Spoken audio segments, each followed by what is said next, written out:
Gangster था कि नहीं? मैं ये कह रहा हूँ कि मैं इंसान, मैं गैंगस्टर था या नहीं? नहीं, मैं इस गैंगस्टर था कि नहीं?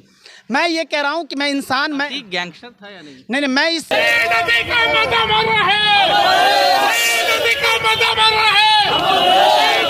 गैंगस्टर था कि नहीं? मैं ये कह रहा हूँ कि मैं इंसान, मैं गैंगस्टर था या नहीं? नहीं, मैं इसके सियासत को लहू पीने की लत है, सियासत को लहू पीने की लत है, वगरना मुल्क में सब खैरियत है। हिंदुस्तान में भी किसी पार्टी के भी नेता हो कुछ ही अच्छे हैं। अब मैं दाढ़ी वाला हूँ तो एक शेर याद आ रहा है, कोई दाढ़ी वाला शायर कहा था कि तकरीर कर रहे थे बारिश साहब, हम हंस के दिल में बोले सठिया गए हैं शायद, कुत्ते की दुम को सीधा क्या कर सकेगी पब्लिक। सियासी लोग मिल करके ही अगर वो जो बैठे हुए सत्ता में वही कर दें तो फिर अदालत को बंद कर देना चाहिए।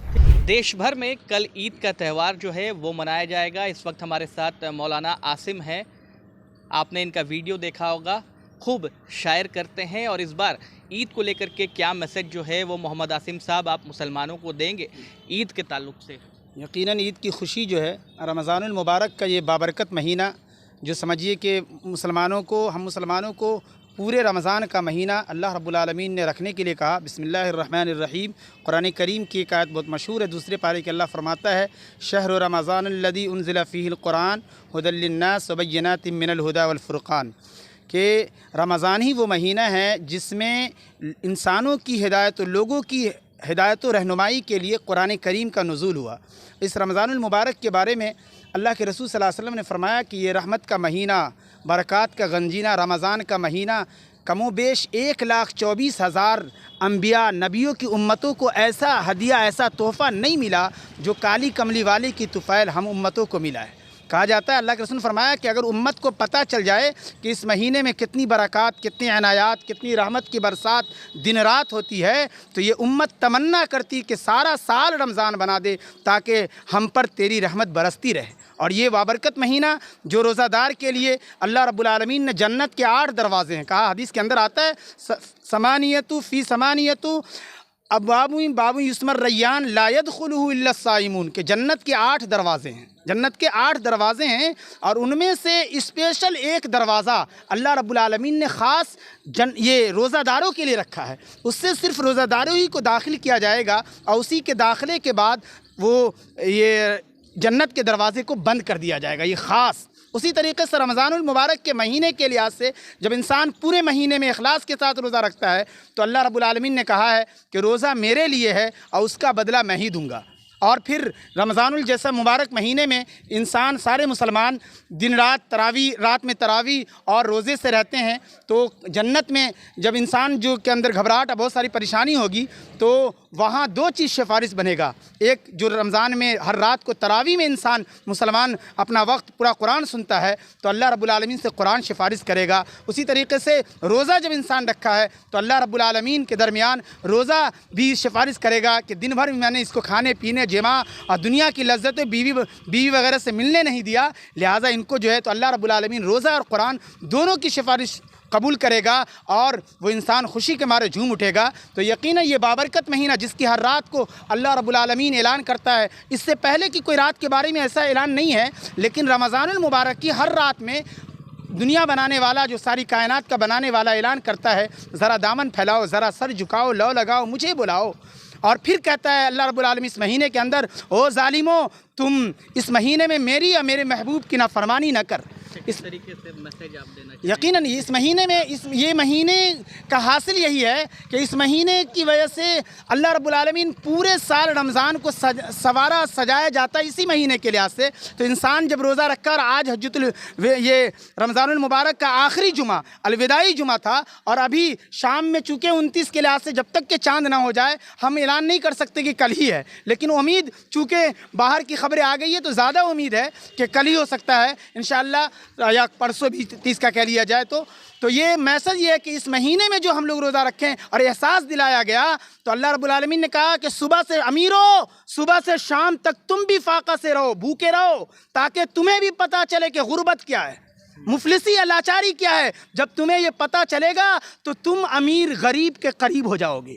देख रहे हैं, इंसान को एहसास, सब्र का महीना। उसी तरीके से कुरान में हदीस के अंदर आता है, ला युमिनु अहदुकुम वल जारु जायुन फिल जुम्बा, कि वो मोमिन ही नहीं जिसका हमसाया भूखा बैठा है, पड़ोसी। और देखिए नुक्ता देखिए इस्लाम का, इसमें यह भी ख्याल नहीं रखा कि पड़ोसी आपका कौन जात है, किस धर्म का है। अगर आपके आसपास के लोग भूखे रहते हैं तो यकीनन आप ठीक नहीं है, चाहे कितनों नमाजी वगैरह ये पढ़ें। तो ये संदेश ये देना ये चाहते हैं हम भी और सारे को, कि कल जो है आदमी जो रोज़ा रखता है और फिर ईद के दिन अल्लाह रब्बुल आलमीन से जो दुनिया का बदला लेना कि अल्लाह मैंने जो रोज़ा रखा है, तो यकीनन अल्लाह रब्बुल आलमीन फरिश्ते वगैरह सबको गवाह रखेगा और कहेगा वाकई हम बदला जो है। शायर सुनाएंगे ईद को। मैं ऐसे मौके से वाकई मैं संदेश देना चाहता हूँ जो सारी दुनिया के अंदर और इंसानियत की हवा अल्लाह रब्बुल आलमीन चला दे।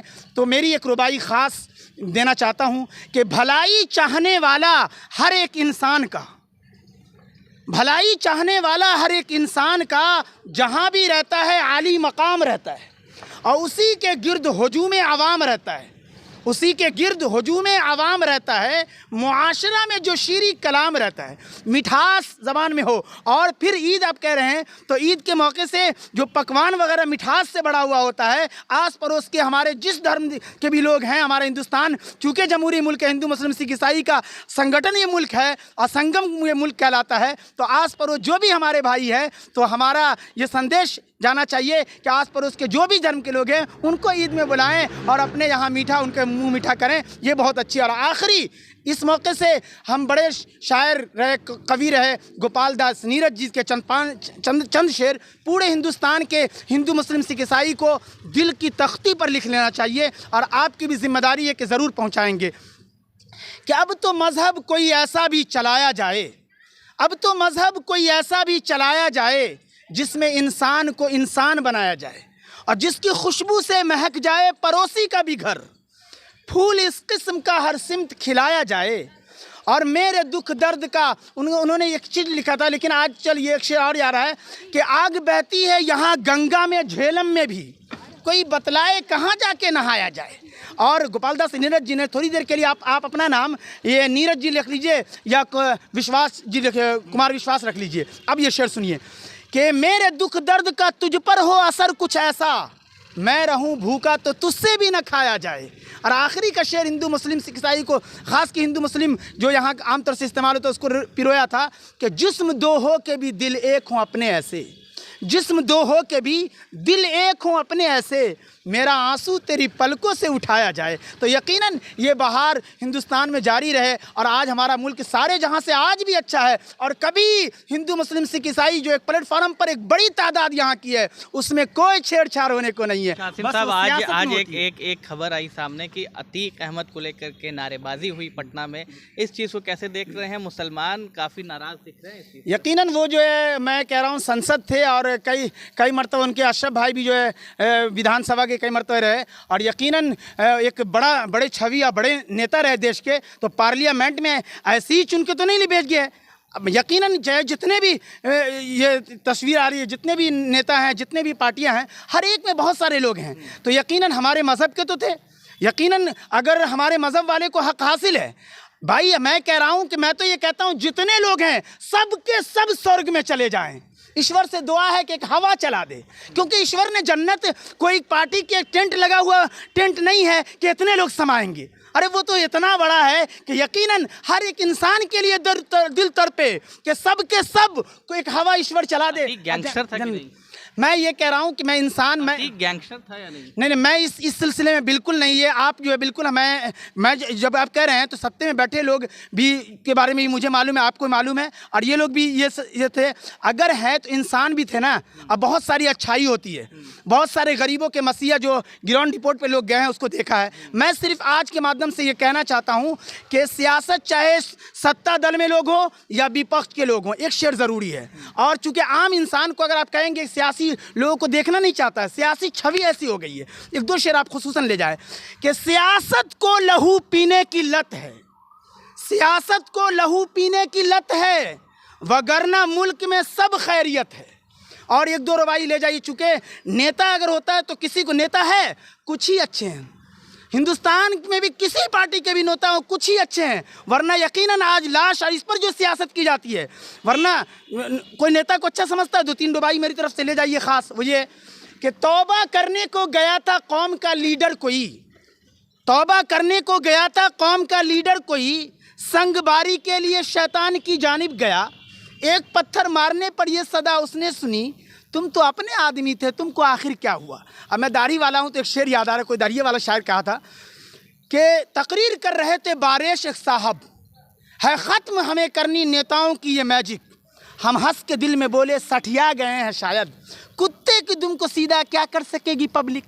अरे सुबह तकरीर यहाँ, शाम को तकरीर वहाँ, चीखते चीखते लीडर का गला बैठ गया, हर गली कूचे में दिन रात लगाता है सदा, जो दे उसका भी भला, जो ना दे इसका भी भला। मैं इस आज के माध्यम से, खुसूसन रमज़ान ख़त्म होने जा रहा है कल, सबसे मिलो, किसी से ना नफ़रत किया करो। अरे इंसान हो, इंसान की खिदमत किया करो। ये दुनिया नफ़रतों की आखिरी स्टेज पर है, ये दुनिया नफ़रतों की आखिरी दहलीज पर है, इलाज इसका मोहब्बत के सिवा कुछ भी नहीं है। तो यकीनन यहाँ की बड़ी आबादी मिलजुल कर रहना चाहती है।